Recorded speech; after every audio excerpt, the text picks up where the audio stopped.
Hello and welcome to the Remaining Sane, Finding Peace in Our Chaos podcast, a podcast about theology and police work. I'm your host, Will, and in today's episode, I interview a high-ranking individual in the local police department, Mr. Danny Jones.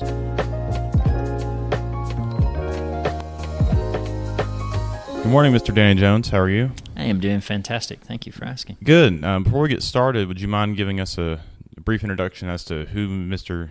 Danny Jones is? Yeah, sure. So I've been in law enforcement for a little over 18 years now. I've done all other kinds of wild and fun things. I was in the Marine Corps and Marine Corps Reserves for about 14 years total.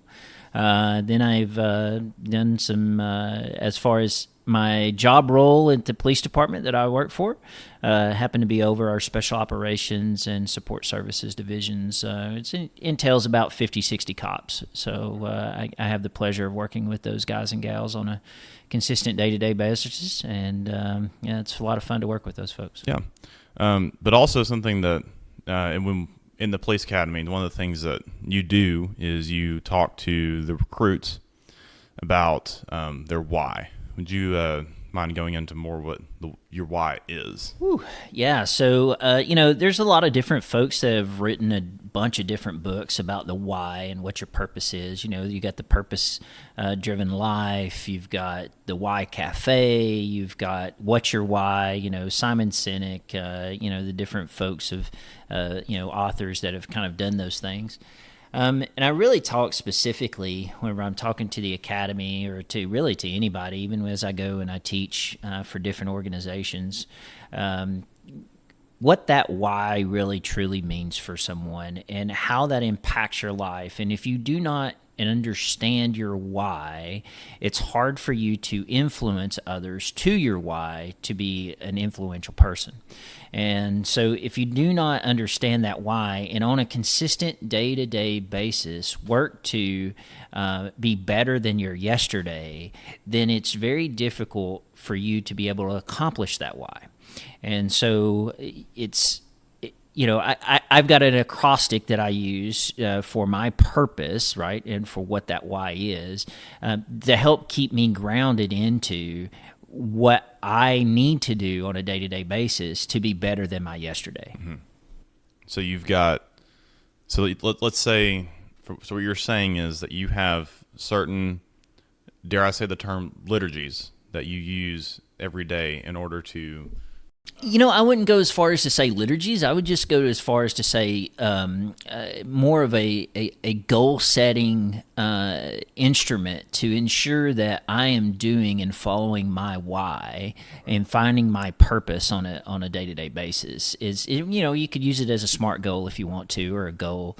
But here's the thing, and that I would indicate for any one person, it's not that I accomplish that goal or that purpose every day, right? Because I'm human.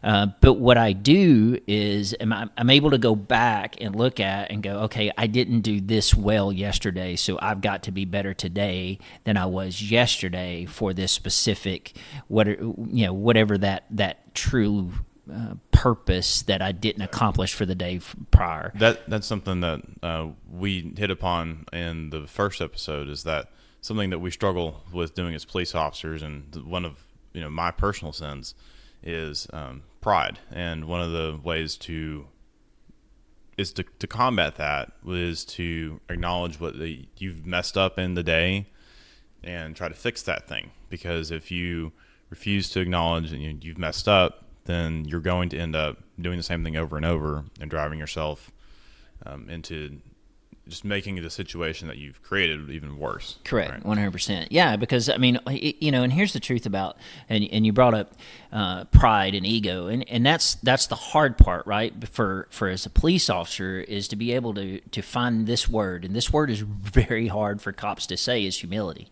right? Is to find some humility in where they're at, in their policing, in how they interact with a community. Let's just say someone that is suspected of a crime, and how that transposes not only into their work as far as being at any one department, it also transposes into their personal relationships as well. And so whenever we really talk about how holistically that works with our purpose, and it's got to be the whole person. It can't be just the cop. And this is the reason why I say this is my profession. It's not my purpose. And and my profession is what God has given me the ability to be able to do, right? Because let's face it, you put me sitting at a desk for 40 hours a week doing nothing but accounting, I am going to be horrible at that, because that is not it's not my gig. It's not what God's given me the spiritual gifts for. I use this term kind of flippantly, but it's not, in a sense. God's given me the ability, in my opinion, the spiritual gifts of leadership and some other things that kind of plants me as a cop. But once again, me being planted as a cop is not my purpose, because my purpose is to a much higher thing than just being a professional cop. Yeah. And there has to be a delineation between the two, because if there's not, then we find ourselves getting so tied up into the performance of being a cop versus of the purpose of being a cop. Exactly, because we're humans, and every time we're going to fail. And that's drawing a similar comparison to what I hear all the time is there's a lot of people that I hear that they even may say that they're Christian or they're spiritual, but they don't want to be part of a church because the church in the past has harmed them. Well, you know what? We are all humans. We are all going to fail. Church is made up of humans. And every time that something bad will happen because we are fallen beings. But getting back to police work, one of the things that we talked about also in the first episode is teleology, and so as a reminder to what that means. Your telos is your purpose, or the reason for which something exists. So right now, in this little podcast room, we've got a salt shaker or a salt grinder. For example, the telos of a salt grinder is to grind salt. So if it grinds salt well, it has a good telos. Your telos cannot be to be a police officer in this world, because that is what I posited earlier, is that you're going to become nihilistic, cynical, or a substance abuser. And this is something that I'm pretty passionate about, that I see this happen a lot, and I really don't want people to fall into it because of, the dangers behind. Right. The opportunity is there for folks, and for to fall into, if you will, a telos is outside of what a cop truly is. And what I mean by that is the opportunity is there for someone to be resilient in the long run, right? And that opportunity for someone to be resilient, a lot of it has to do on the professional and personal aspects of what they've obviously experienced. So, I'm not saying that someone cannot be a cop and not have a good telos, if you will, using your term, and not your term. Yeah, but I mean, it's obviously not your term. But someone can, in a sense, holistically, be, because of maybe of resilient things that they've done in their past, be a okay cop and not necessarily be what's the word I'm looking for?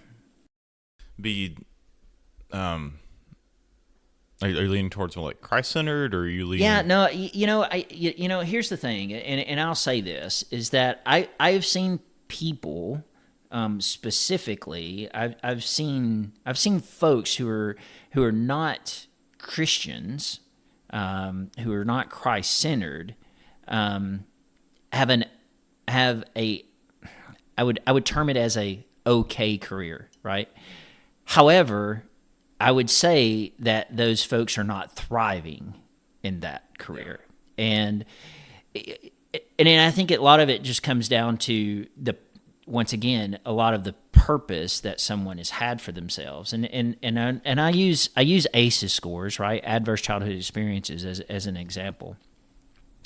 Is because we're all looking for that morality, right? We're all searching for what does that really truly mean and my purpose in my life. But if you don't have that morality in a sense of, let's say for an atheistic person, it's hard for them to draw into what a true purpose is, right? Because what is the purpose?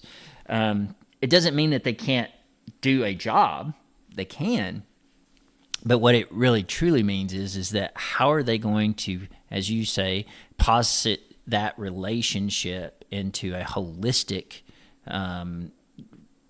being for positive good for a community on the outside? Have you read C.S. Lewis's Abolition of Man? Mm-hmm. So it's been a long time. Yeah, it's been a long time. Yeah, that was.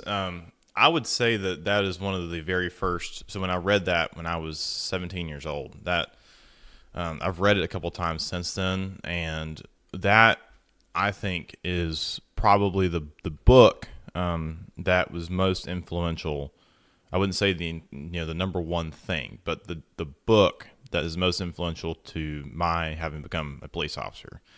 And so I come from a background of professors and academics and people who are not necessarily used to doing this kind of job.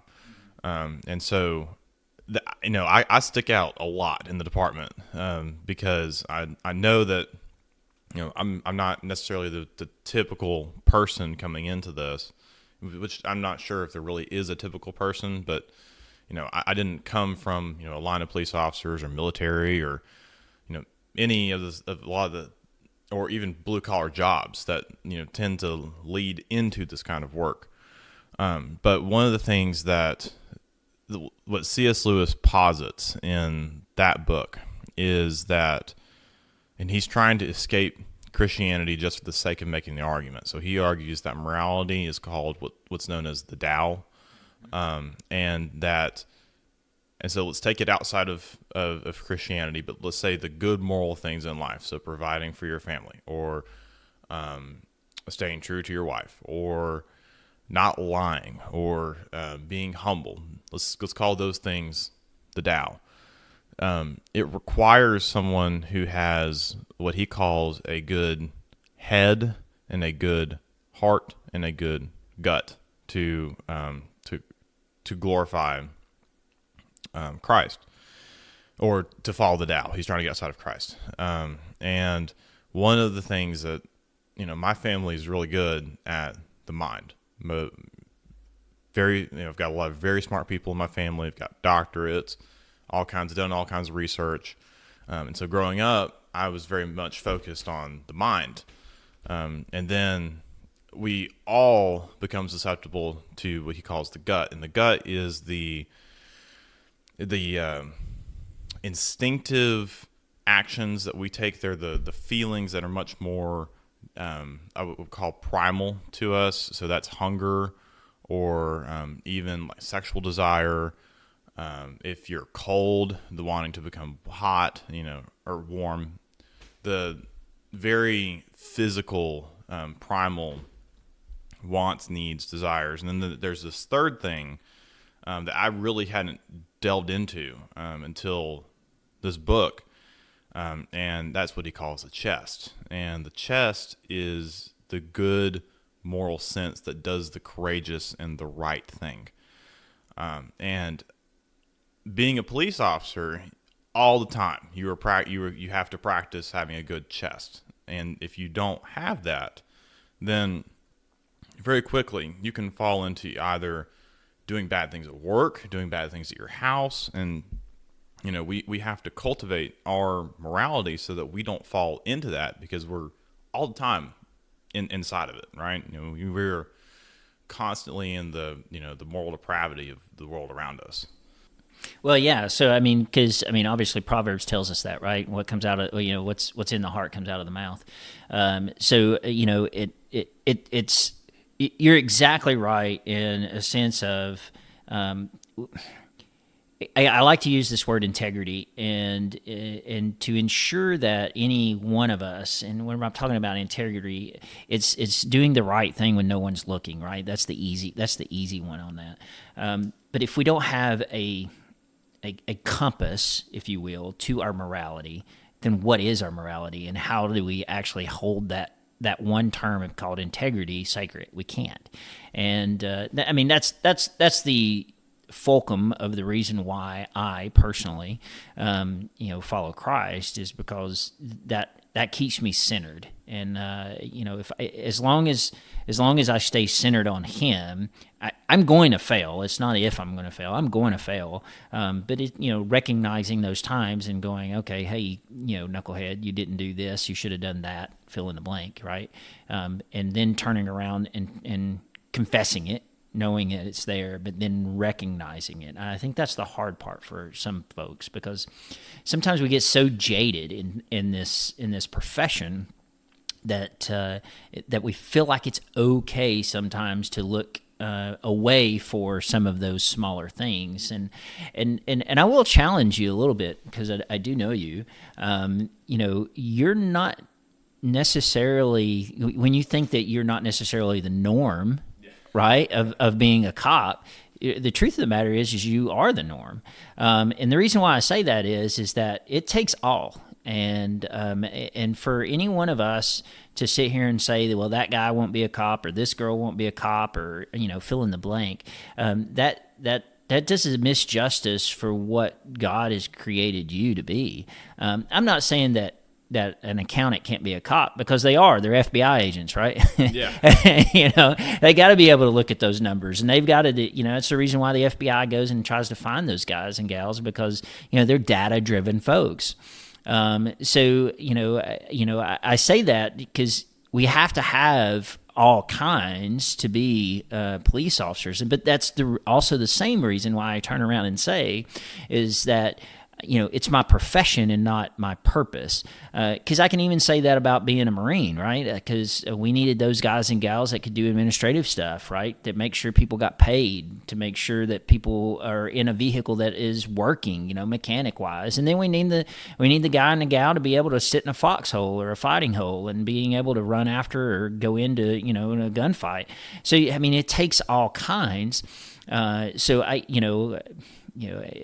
We have to have all kinds. So I just challenge anyone that think that, well, maybe being a cop one is not necessarily for me. That's not necessarily the case. If God's called it on your heart. Now, I do believe it's a calling. Now, I do believe that. But I do know that it takes all kinds in order to be able to do the profession that we currently, I guess you could say, do. Yeah.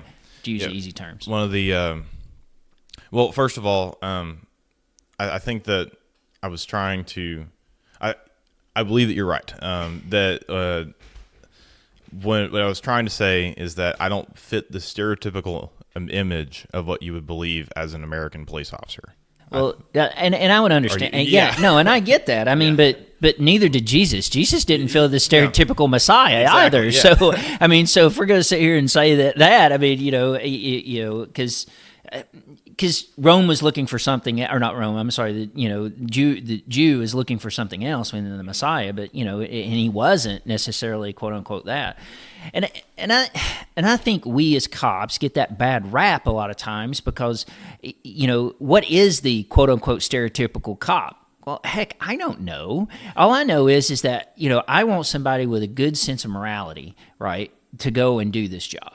That's it. That should be the stereotypical cop, is somebody that's got a good sense of morality that could be able to go and do this job. They have to have good understanding of right and wrong and have integrity in order to be able to actually play that out in their profession. Because if they don't, then you're going to end up with cops that go, if you will, bad, rogue, fill in the blank of any and all of that. It's only a matter of time. Yeah, well, and it can be for a lot of different reasons, right? Whether if somebody comes into a profession or in any profession, it doesn't even mean policing. Is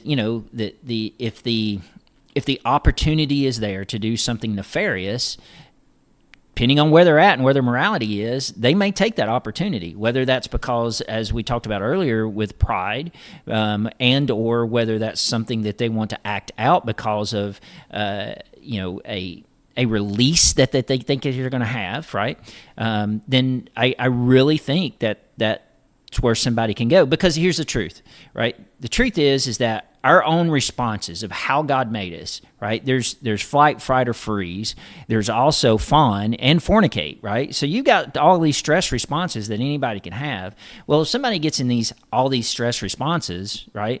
And we really don't talk about the last two that I talk about, right? Fawning or fornicating, is when we really start talking about that, a lot of guys in their stress responses, it's the reason why a lot of cops get married 6, 7, 8 times, right? We can call them FTO wives if we want to, right? But that's the reason why, is because they're looking for that release. And if they can't find that release, then they'll go find it somewhere else.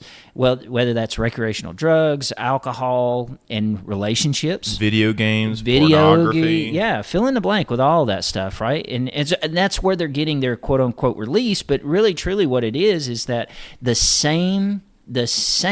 chemical that's released, the dopamine that's released inside your brain whenever you're finding those stress releasers, are the same thing that these illicit drugs release into your brain. So alcohol, the other ones. So you literally get addicted on those stress relievers, and next thing you know, as soon as you get addicted on those stress relievers, because whether you want to go this way or not, if your morality is not solid, and what I mean by that is if you're not strong into, and for me, it's being Christ-centered, if you're not solid in that, then you will succumb to those stress relievers, and that's whenever you get hung into those different acts, whatever those may be. Yeah. So I 100% agree with what you're saying here. This is, one of the things that I wanted to get across is that, we can't, as police officers, if we're continuing to delve into that, like as you said, more than likely we're going to eventually mess up, and it's going to be real bad, and we're going to lose our pension, or we're going to lose our marriage, or whatever's going on, right? But yeah, because here's the truth, and I say this, and I keep saying it, and here's the truth, right? But it is true. It's the reason why police officers get divorced at the rate that we get. But it's not just a divorce, it's also suicides. And I'm not just talking about an actual suicide where someone commits suicide of their life, where they take their own life.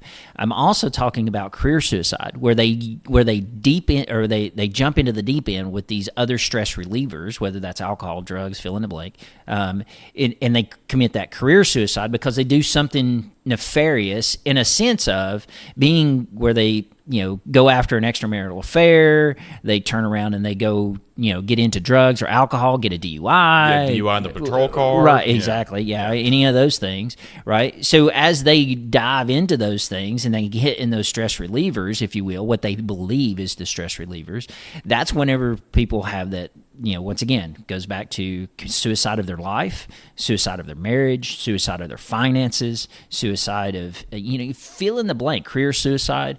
And that's where we get mixed up in as to, we think of it as a profession, but if we think of it as a purpose versus a profession, then what happens is you stay centered into what your whole life, if you will, is meant for. And for me, that meant for is Christ-centered. Yeah. And that 1,000% agree with what you're saying here. And unfortunately, we see this, whether it be on a micro level or a macro level, with the is it like 90% of police officers will get a divorce? It's on super high like that. Yeah, I haven't seen recent data, but the data that I've been using is probably 10 years old. But we're somewhere between 75 to 80%. And then anecdotally, if you talk to people, there's all kinds of different stories you'll hear from different police officers. Oh, I did this or I did that. And so moving from this, now that we've gotten to, let's say that, we have been treating this as your purpose instead of just a vocation. Let's say we're deep into it. Let's say that I'm actively cheating on my wife, or I am showing up to work drunk, or I'm, whatever it may be. How do we change that so that we would better glorify? Like what go ahead. Other than get hit by 2x4, right? And someone saying, "Hey, moron, you're doing this," right? So that's the $1 million question. Because I've seen it all different ways. I've seen guys and gals that have been really deep into alcohol, or that have had instances where they're literally alcoholics. They're in a divorce. They get a divorce. They turn into more of an alcoholic. Fill all those blanks in. And this is what I will say is until someone, either one of two things happen. Either they have, in my opinion, have a come to Jesus meeting. Now, whether that come to Jesus meeting is by someone that is a friend, someone that has the opportunity to be able to speak life into someone, and or Jesus himself shows up, right? And I've seen that both ways. I've seen where someone has just done some really silly things, and someone has spoken life into them. Now, I will say, whenever they've spoken life into them, they've spoken Christ into them, and they've had those hard conversations. But then I'll also transpose that into, I've seen and know of instances where people have just had that come to Jesus moment where Jesus just showed up, and where it was one of those prophetic type situations to where they just, whatever it was, whether it was a dream, whether that was, they just felt God was speaking to them and like, this is now, fill in the blank. So outside of that, I question how someone can come out. Now, once again, I am that guy that will sit here and stand on top of a table or a desk and say that way is through Christ, because any other thing is a lie, and it's a lie from, in my opinion, from the devil. So, that they can pull themselves up, if you will, by the proverbial bootstraps, right? Which, I don't see that happening, because it once again, it goes to the lie of, and here's the bad part about that, right? Is if I've heard this once, I've heard it 1,000 times from those guys or gals that have been deep down in alcohol, has like, well, I can fix this. I can fix this. No, you're so far gone, you don't even know which way is left, right, or center. And no, I got this. I'll just go to outpatient counseling. I'll just fill in those blanks. And there's always a hole there. And what I mean by that is they're always looking for that one thing that's not filling, if you will, the hole that is leaving them empty. And whether that's something they haven't dealt with in the past, whether that's whether that's a hurt that they have from the past as a kid or a professional, or whether that is something that they have done to themselves to make that. Now, I'll be frank with you, and I'll tell you, in my opinion, I really truly believe a lot of the stress responses that we have are because of we're searching for that hole, and folks are trying to fill that hole with fill in the blank, right? It's the reason why we got AA. That's the reason why we've got, and they'll say that we've got folks, and I believe this, that we have adult childs, right? That it's the same reason why we have, even sexual predators, and people feel that response by looking for sex, whether that's pornography or fill in the blank, is they're still trying to fill that hole. And what that hole, to make them, if you will, whole. And so by them trying to find those stress relievers, really all they're doing is they're making a bigger hole for themselves, because they're not getting that same dopamine dump whenever they actually go back and they, really are trying to fill that hole with, in my opinion, Christ. Yeah. And so one of the things that we addressed in the previous episode, and so I know that you and I come from pretty different faith traditions, but one of the things that the previous guy, Alex, what he talked about is that there are very small liturgies that we can participate ourselves. That we ourselves can participate in to better shape ourselves, so that we would slowly bring ourselves out of the hole that we're in, right? So let's say we've had that come to Jesus meeting. We have, Danny Jones has showed up and smacked us with 2x4. And then we have decided, okay, we're going to change. We have, whether it be gone to rehab or we've made some kind of consistent change to what we need. One of the things that he's talked about is that, that Alex talked about is that there are very small ways in which we can glorify Christ and better shape ourselves to glorify Him, and even in some ways sanctify ourselves. For me, that is praying the daily office, because currently I'm an Anglican. That's our version of I guess a Bible study, or crossing myself if I'm in some kind of really bad situation. Like for me, the kind of call that affects me the most and makes me really, really angry is like child rapes, or really bad sexual stuff happening to kids. I think for most cops, that's a really bad call. Oh yeah. Sure. Not even argue if it doesn't affect you, then you don't need to be doing this. Right, yeah. But I have to. But Christ. So let me say that, because that's my trigger as well. I will tell you, but Christ will only allow me to be able to handle that, because I want to do more than just arrest somebody, right? Because the human in me wants to go, how can you go to a victim like that, and perpetrate a victim like that, a young child. So yeah, no, I agree with you 100%. And I think you're right, and I think you're getting onto some mantra stuff, right? And but because we have to have things, as you say, that keep us centered, right? And whether that is something that we remind ourselves of, right? It's the same. And I'm not going to sit here and say you're not right or you're not wrong, because I believe in both. But what I really truly believe is that it's bringing us back to being centered into what God's word is and who He is. And like, for instance, there's a reason why God told Moses to set memorials up as they traveled from Egypt into the Promised Land, right? Is to remember those things that God had done for them. And so I think when we start setting up mantras, right, of being able to understand and know, hey, God got me out of that situation, or better yet, I had a bad experience in that situation, but as a secular guy would say, from Jocko Willink, he would say good, right?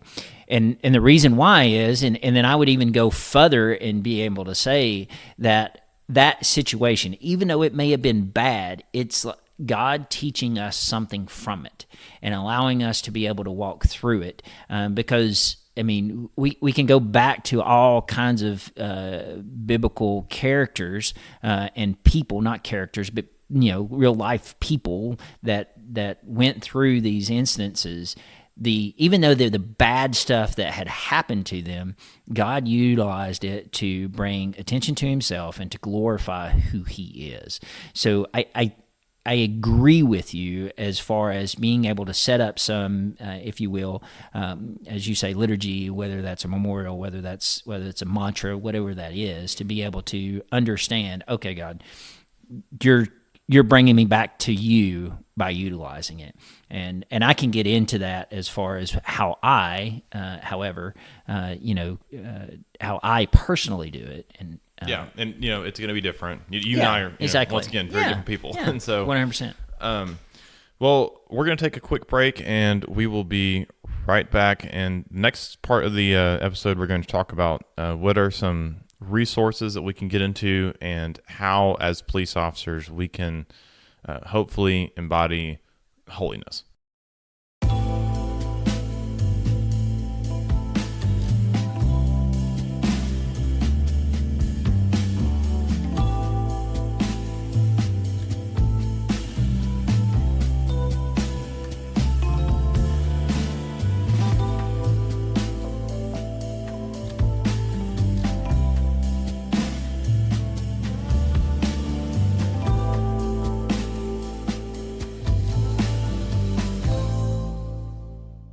And we're back.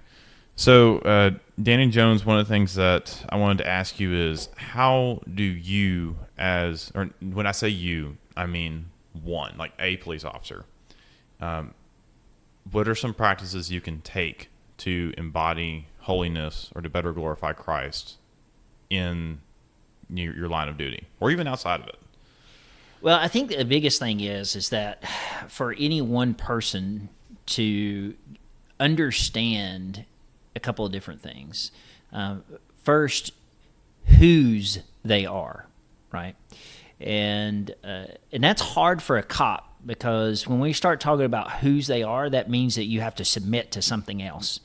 And we as officers don't necessarily like to submit, right? Yep. Because we want to be able to say that, oh, by golly, I'm the cops and I'm a police officer, you have to do what I say, right? And, the authority that has to be stripped away, for you to say, I'm someone else's, right? So there's a lot of humility in that. So first and foremost, that's one of the biggest things. And understanding that it's not about you.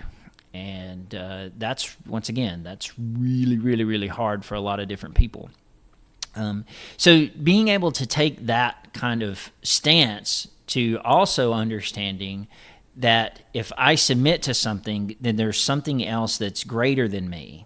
And by understanding what something else that's greater than me and understanding what the purpose of what that is, will allow me to be able to stay more centered into who I am. Because left to my own vices, I'm going to do what I want to do, because that's human nature, is to find that vice, to be able to, why do we do that, right? For whatever sick reasoning it is that we think that's how we survive. But it's not. And because ultimately when we start to go to our own vices, we get sucked up into those vices. And the next thing you know is we end up into a downward spiral versus an upward spiral, which is when we have a greater purpose than ourselves, will allow us to be able to keep our eyes wide open and to be able to seek those opportunities that allow us to be able to accomplish the purpose that who he has us do. Mm-hmm. Does that make sense? Yeah, I get what you're saying here.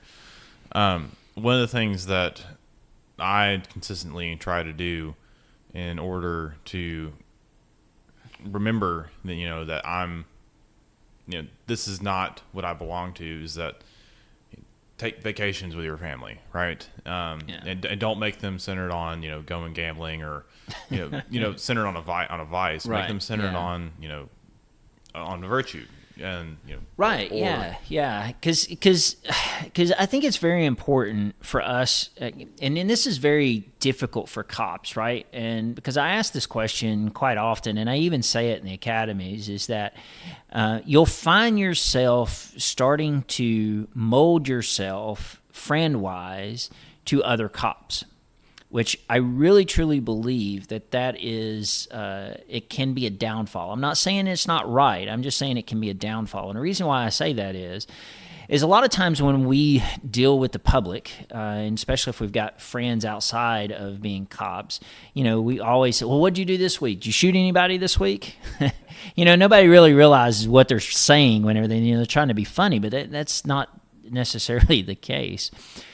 So one of the things that I think is very important for us is to have those friends outside of policing, but also at the same time give them parameters and boundaries that they have to operate in. And if we do that, specifically like the folks at my church, they know they can come and talk to me, and they can even ask me some things. And there's sometimes I'm just going to say, I'm not telling you anything about that, and they have to be good with that. And 9 times out of 10, they are. And if they're not, it's okay. They're not necessarily, going to be someone I communicate with all the time, if you will, right? And that's okay. But then also, too, I've got to remember they're human just like myself. So I say that to have friends outside of being police officers is one huge thing that I would say that someone needs to do. But then I would even go further and say that folks have to have activities outside of policing. I know too many cops that have literally have set their reputation on being a cop. And that's the reason why I say it's my profession, but it's not my purpose.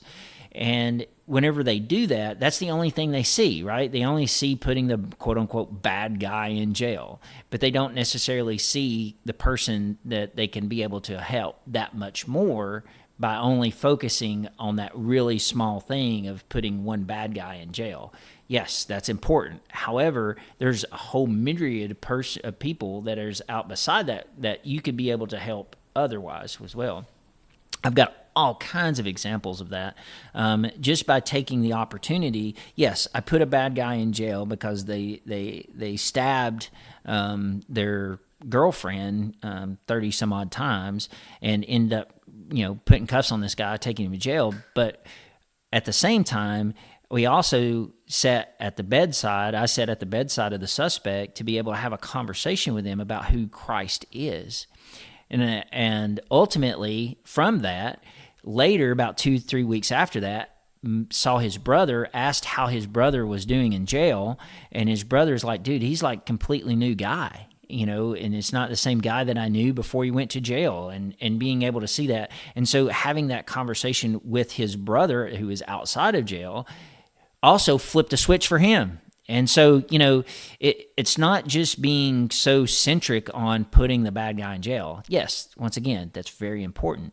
However, it's also seeing the lives surrounding that and being able to open ourselves up to that opportunity on a consistent day-to-day basis allows us not only to look at their lives, but also re-examine our own selves to go, what are things that are in my life that I need to get out of, so that way I can be more centered and more Christ-focused versus, if you will, being like Peter's going, oh, the water's getting deep now, and here I am falling, falling in the ocean, or in the sea, I should say. So, but by keeping my eyes focused on who Christ is, then that allows us as human beings to be able to wrap other people around into that, to be able to help everyone. Yeah. One of the things that we also do a bad job of, because, seeing the police is, or because we're the police, seeing the police is very quotidian to us. So, it's a very day-to-day thing. Mm-hmm. But a lot of times when people call the police, or especially if they call 911, that is a very, something bad is going on. Yeah, and we really talk about that specifically, talking about, there's studies out there, and different studies show different things, specifically when we're talking about what I like to call an activating event and or a crisis event, right? And whenever I'm talking about that is one of those where, it starts one of those stress responses, right? Fight, flight, freeze, fawn, or fornicate. And whenever I say that, the average for policing, of a police officer, right, in a 20-year career, will see 700 of those events. The average individual will only see 3 to 4 in their lifetime. And so when we start kind of, looking at that and how and why someone would have one of those stress responses, and being able to posit that into how we stay Christ-centered, if an officer or anyone else does not have, once again, that purpose, that why to stay into, they will fall into those vices very, very quickly, because those stress responses push them into those stress responses of vices, if you will. Yeah. So it's very important that we have that centristic view onto who we are as individuals in Christ. Yeah. And one of the comparisons that I've kind of noticed is that, so a priest specifically, his role is acting as an intercessor between the laity and Christ. That's kind of what the Roman Catholics or the Orthodox would teach. We as police officers, in some ways, act as an intercessor between the bad stuff and the good stuff. Yeah, thin blue line, right? Yeah, exactly. And one of the things that we cannot fall into the bad stuff, because that's, our vocation is to not be that, is to fight against the chaos and the immorality and just the pure despair and the you know what I'm getting at here. Oh yeah, and no. And one of the reasons why, and I, as someone that has been around a little while, the more I do this job, and specifically the more interactions that I have with higher level, let's just say higher level administrations, and I'm not talking about police administrations, I'm talking about city government, I'm talking about state government. The more that I see that, the more that I see, and this is the hard part, maybe not necessarily for the officer at the rank and file officer, but the more I see the political side of this house, right, and I don't even want to go down that diatribe, right, is we are very black and white people. Right. And what I mean by that is, and I'm not talking about the color of our skin. I'm talking about if the law says that you can't do X and someone does X, then we should take them to jail or recite them or fill in the blank. Right. But then all of a sudden, the political side of the house, jumps in and goes, well, maybe they didn't really mean X, but they did X. Well, then we should, and this is where, in my opinion, where a lot of times where cops specifically have issues and start going down this stress response is because they get fed up and frustrated with the judicial system because political, aspirations start to come into play that end up getting to where a cop goes. And the reason why a lot of times, in my opinion, where use of force can get out of hand is because they see where they have fought somebody over and over and over again. And the frustration, it may not be that one individual, but it may be that one individual's actions that they have fought over and over and over again. And then they turn around and react to those actions because they don't see where other people have been necessarily adjudicated and found guilty of said actions. And so they feel frustrated. And next thing you know, the only thing they believe in is in the action itself, right? It's the whole hammer and nail, right? Sometimes it's not a nail, sometimes it's a screwdriver. Sometimes you just need that to be able to get that thing out. So I really truly think that a lot of what we and the responses that we have are because of we see the lack of the judicial system, if you will, answering the call of the black and white that we see, which once again goes back to if it's black or white, and let's just even say red letters, for us, those are the things that we got to focus on. And those are the things, because we already know there's bad people that are just going to be here. But I really think it's just that we have to focus on the black heart and the bad things that are happening from the heart, not necessarily for the person itself. One of the things that really frustrated me when I was a rookie police officer is that, so I had this call, and I worked let's say, a well-to-do area of town. And one of the, long story short, there had been a domestic. I'll leave out the details, but this guy needed to get an aggravated assault domestic warrant. I went and got one signed off. And then the next day, the warrant went away. And, from that just doesn't happen. Warrants don't just magically disappear. And so I had to try to track it down, and all of a sudden everybody's lost the warrant. And then, oh, okay, I know what's going on here. Dude's got a bunch of money, and he made it go away. And it is what it is. I can't change. One of the things I like to focus on is that I am in a position where I've got certain responsibilities, and I've got I have certain authority in certain ways, and I can only act in the framework that I work in, and I don't have control over if other people are going to do the morally wrong thing. I can work within my framework, and so I have to make the right choice or the right decision where I am now. But if I become stressed all the time with the bad decisions or the immoral actions of others, then that's just going to spiral me down again. Yeah, no, that's exactly right. Because I mean, you're exactly right. When I always like to ask the question: is who do you talk to the most? Right. Well, the obvious answer is the person you talk to the most is yourself. Because what do I got to do today? Well, I've got to do A, B, C, and X, Y, and Z. Right. I got these meetings scheduled for just for my own personal thing. Is these are the things I talk to myself more about. And so if we continue to inundate ourselves with as the stress responses of the negative versus putting the positive into, then we will go down that diatribe of going, well, if nobody else is going to make a difference, then by God, I'll do it, right? And then we try to control the situation by controlling the situation out of control, yeah. right? And God forbid we go back to the same house. Exactly. Yeah. So then that whole spiral down, right? It continues to even go further, right? There's a book written. It talks about the broad and build theory, and as we spiral down with negative stuff, we have to be able to stop that, jump over to the positive side, so where we can start spiraling up. And if we do not stop the spiral down, it will get one day. It may not be today, maybe tomorrow, fill in the blank.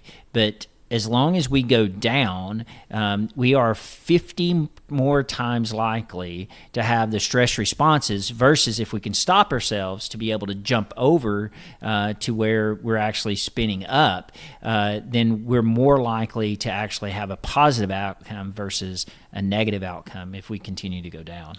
So let's say I want to dig more into this. I want to dig more into spiraling down, or I'm finding myself that I'm continually making the wrong decision. Do you have, or do you know of any good resources that we could look for? Get ready to write here. Right? So there's a great book by I can't even say the old boy's last name. I'm too country for that. But the book's called Flourish.